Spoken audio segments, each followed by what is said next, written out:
नमस्कार दोस्तों। आज हम एक ऐसी चीज पर चर्चा करने वाले हैं जिसे हम अक्सर अपनी भाग-दौड़ भरी जिंदगी में पूरी तरह से भुला देते हैं। मतलब प्रोफेशनल सक्सेस और इमोशनल इंटेलिजेंस के बीच का वो नाजुक सा बैलेंस। तो बिना किसी देरी के चलिए सीधे इस मुद्दे पर आते हैं। एक लंबा सांस लीजिए और जरा सोचिए, क्या जरूरत से ज्यादा लॉजिकल या प्रैक्टिकल होना हमारी इंसानियत की कीमत वसूल कर सकता है ना? बहुत गहरा सवाल।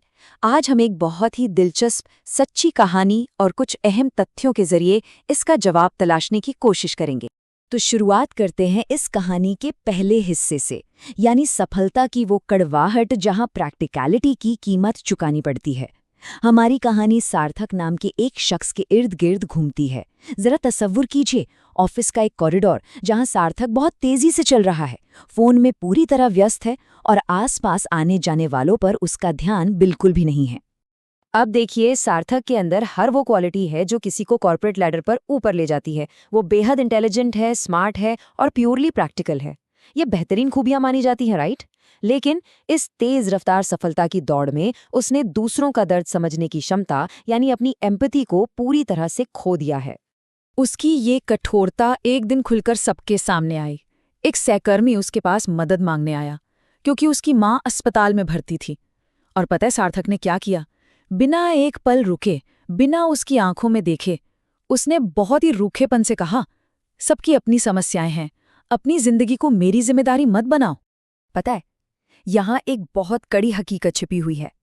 बुद्धिमानी और लॉजिक आपको किसी भी बहस में तो डेफिनेटली जीत दिला सकते हैं, लेकिन दिलों को जीतने और भरोसा बनाने के लिए ना सिर्फ लॉजिक काम नहीं आता।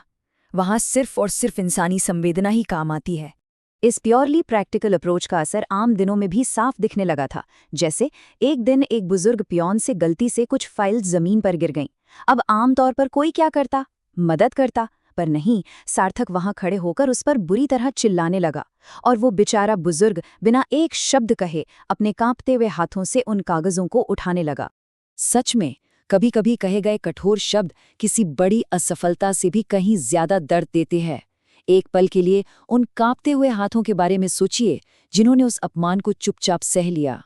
ऐसा इसलिए होता है क्योंकि लोग कहे गए शब्दों को तो शायद भूल जाएं, लेकिन जिस तरह का एहसास उन्हें दिलाया गया था ना, वो उसे जिंदगी भर नहीं भूलते। सार्थक के इस रुखेपन ने आसपास के माहौल में एक ऐसी कड़वाहट भर दी थी जिसे मिटाना आसानी से नामुमकिन था। पर चलिए अब आते हैं इस चर्चा के अगले हिस्से पर, जहां हालात बदलते हैं। यहाँ से कहानी में एक बहुत बड़ा मोड़ आता है। पता है, सार्थक जल्द ही खुद को उसी लाचार स्थिति में पाने वाला था जैसा उसने अक्सर दूसरों को महसूस कराया था। जरा इस चक्कर पर ध्यान दीजिए कि कर्मा आखिर कितनी तेजी से काम करता है। सुबह उसने अपने कलीग की मदद करने से इनकार किया, दोपहर को उस प्यून पर बुरी तरह चिल्लाया और फिर उसी शाम अचानक उसके अपने पिता बीमार पड़ गए और उन्हें तुरंत अस्पताल ले जाना पड़ा। अपने पिता को अचानक इमरजेंसी में लाकर सार्थक पूरी तरह तनाव और बेबसी से भर गया।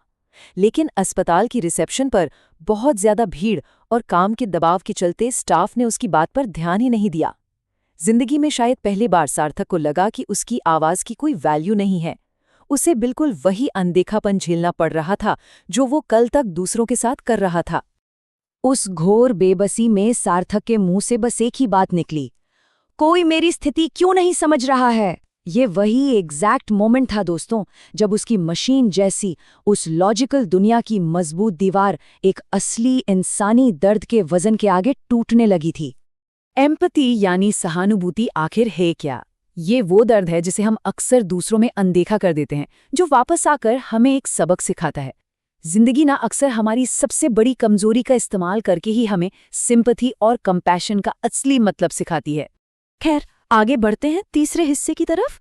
एक अंधेरी रात के बाद अगली सुबह ऑफिस में एक ऐसी घटना हुई जिसने ना सिर्फ इस कहानी को बल्कि सार्थक को पूरी तरह से बदल कर रख दिया। वही सेम कॉलीग जिसे पिछले दिन सार्थक ने बुरी तरह ठुकरा दिया था, वो सामने आया और बोला, चिंता मत करो सार्थक, मैंने तुम्हारा बचा हुआ काम पूरा कर दिया है। तुम जाओ और आराम से अपने पिता का ख्याल रखो। ये कोई बदले की भावना नहीं थी, ये एक ऐसी ग्रेस थी, एक ऐसी कृपा थी जिसकी उम्मीद सार्थक ने सपने में भी नहीं की थी। इस एक छोटी सी बात ने सार्थक को अंदर तक झिंझोर कर रख दिया। उसका पूरा नजरिया एक झटके में बदल गया। उसने महसूस किया, मुझे कभी समझ नहीं आया कि लोग आखिर किस दर्द से गुजरते हैं, जब तक कि जिंदगी ने मुझे खुद वही महसूस करने पर मजबूर नहीं कर दिया। और अब हम आते हैं इस चर्चा के आखिरी हिस्से पर। सार्थक की इस कहानी से निकलकर चलिए जरा ठहर कर सोचते हैं कि ये सब बातें हमारी रोजमर्रा के प्रोफेशनल एनवायरनमेंट पर कैसे लागू होती हैं। देखिए, वर्कप्लेस पर ना इमोशनल इंटेलिजेंस का एक बैलेंस होना बहुत ज़रूरी है। स्मार्ट्स बनना बिल्कुल लाजमी है। और हाँ, हमें ये हकीकत भी माननी होगी कि लोग कभी-कभी धोखा भी दे जाते हैं।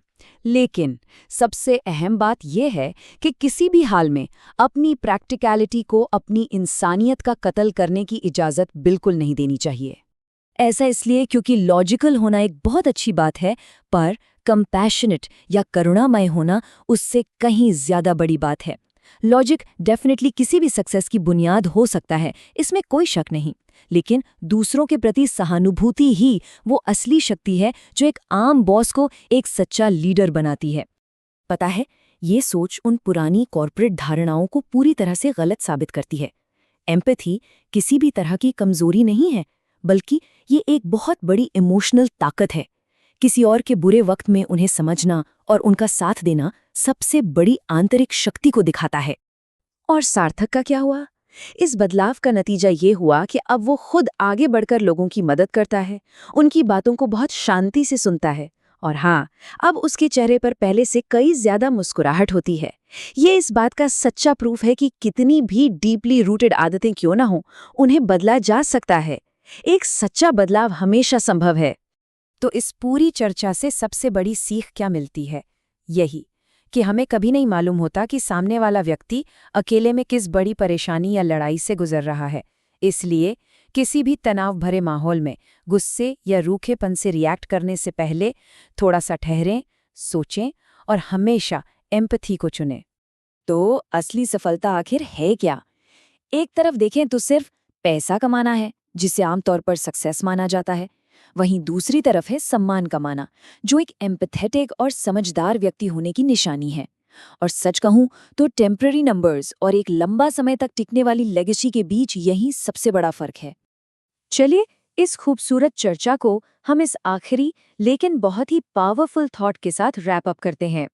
फैसला लेने के लिए समझदार बने, लेकिन दूसरों को समझने के लिए काफी इंसान बने। तो आखिर में क्या हम ऐसी सफलता को वाकई सफलता कह सकते हैं जिसमें इंसानियत ही ना हो?